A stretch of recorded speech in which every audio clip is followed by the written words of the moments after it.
ويلا المصريين، يلا ما تخليوش المغرب وحده في الدور الثمن النهائي، يلا زيرو معانا صح. الله يتضيعوا التأهل صاحبي. استراليا حنا دقدقناه، طحنا هولندا، طواحين هولنديه اللي معروفين بالاستحواذ وعندهم جوده في اللعابه، وعندهم كاليتي ديال اللعابه، راه ما يمكنش صح. وانت توحل مع استراليا صاحبي، ولا يمكن.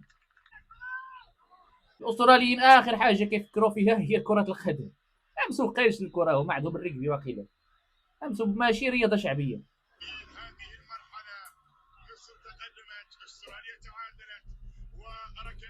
ما فهمتش انا هاد المنتخبات الافارقه والعربيه صاحبي، كيتقدموا ما كيعرفوش كيفاش يحافظوا على الشخص، كيتقدموا ما كيعرفوش كيفاش يحافظوا على النتيجه، واذا دخل عليهم الهدف ما كيعرفوش كيفاش غيرجعوا في النتيجه. هادشي اللي كنت كنهضر انا قبل بواحد الفيديو، قلت لكم باللي المنتخبات الافريقيه والمنتخبات العربيه بدون شخصيه، ما عندهمش شخصيه اللي غيلعبوا بها في كاس العالم، انما عندهم شخصيه ضعيفه.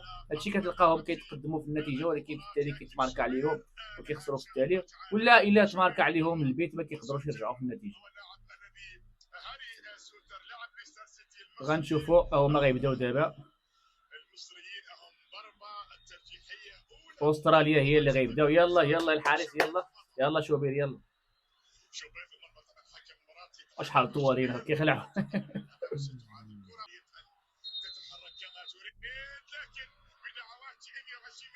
يلا يلا يلا يلا يلا، اوه وي، والله الا جابها على برا. يلا المصريين دابا راكم متقدمين بواحد، يلا سجلوها.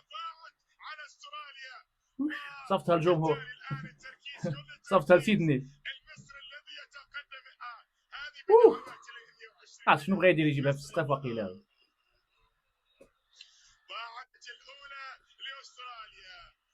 الاولى مشات. محمود صابر. ما نعرف، ما عمري تفرجت انا في المصريين كيلعبوا ضربه جزاء في كاس العالم، اصلا اول مره كيتاهلوا. ان شاء الله ان شاء الله يتاهلوا لدور الثمن النهائي.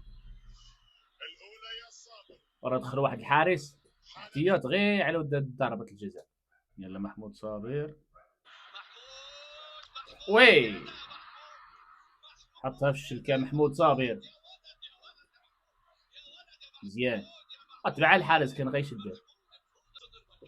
تقدم مصري، راهم متقدمين دابا. دابا الضغط على الاستراليين. غنشوف هذا واش راح يحتفز حتى هو. اللاعب ديال سان باولي. اوه، حتى بكل برودة الدم. شوف يا صاحبي التوقع ديالو غلط، غير كينقز على الله وصافي يا اخي. ما نعرف نشوف واش غيشد لهم شي واحد لحد الساعه، راه مزيان، راهم متفوقين المصريين، ولكن ما نعرف. رامي ربيعه لحد الساعه تقدم مصر. رامي ربيعه متوتر. يلا رامي، يلا يلا رامي، يلا زيد زيد زيد، مزيان، برافو برافو. دابا الضغط على الاستراليين، غينفذوا الثالثه. مزيان مزيان مزيان. غيكون في عوانكم الخوت المصريين. وي صحيح هادشي صراحه، انا عشت ضربه الجزاء مع هولندا، ولكن السيناريو ديالنا كان قاصح بزاف، ماشي بحال هكا، راه ما يمكنش بنادم الا عنده القلب ضعيف ما يمكنش غيتفرج هذيك البلاتي. عرفتي باش تضيع انت وتولي عاوتاني في التليفون وغيدير داك التصدي الخرافي الخيالي. معلم ديال التصديات هي ياسين بولا، الحمد لله عندنا ياسين بولا. يلا شفتها في السماتة هادي. يلا مصطفى شوبير، يلا شدنا شي وحده، يلا يلا. اوف، هو ولينا مصطفى شوبير صاحبي، سجلها سجلها سجلها. وحده صاحبي.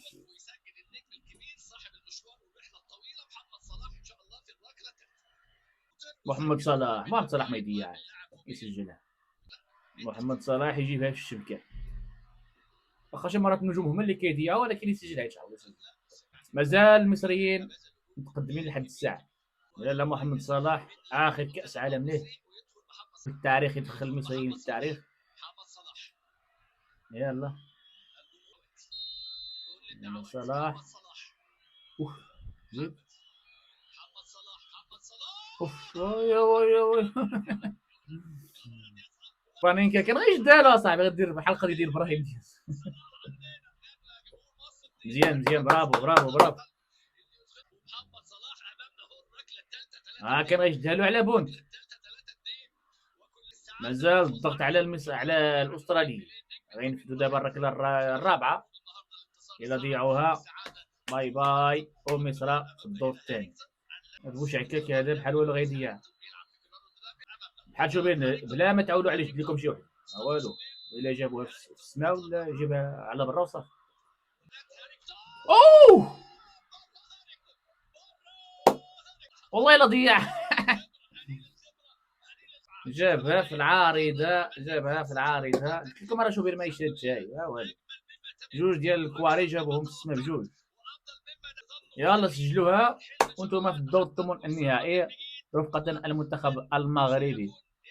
حسام عبد المجيد، عبد المجيد كنقولوا المصريين، حسام عبد المجيد. كيبان لي متوتر ما نعرف. يلا يحطها في الشبكه صافي، يحطها في الشبكه والمنتخب المصري يصنع التاريخ. حسام عبد المجيد. يلا يلا مزيان، برافو المصريين، ما ضيعوا حتى ركله لحد الساعه. يلا يلا يلا يلا برافو. جابها حسام عبد المجيد. صحتكم يا المصريين، صحتكم. تأهل دور الثمن النهائي، دخلتوا للتاريخ. اول مره المنتخب المصري كيوصل للدور الثمن النهائي، ولكن صعبتوها على راسكم صراحه. ما فهمتش، تقدمتوا بالنتيجه وكان من الممكن غادي تربحوا الماتش في 90 دقيقه. ماتش صراحه بالمتناول. حشومه تخسروا هذا الماتش هكا وتضيعوا التاهل بهذا السيناريو. خيبه حتى المعوده صراحه. على اي حال مبروك عليكم، تستاهلوا الفوز.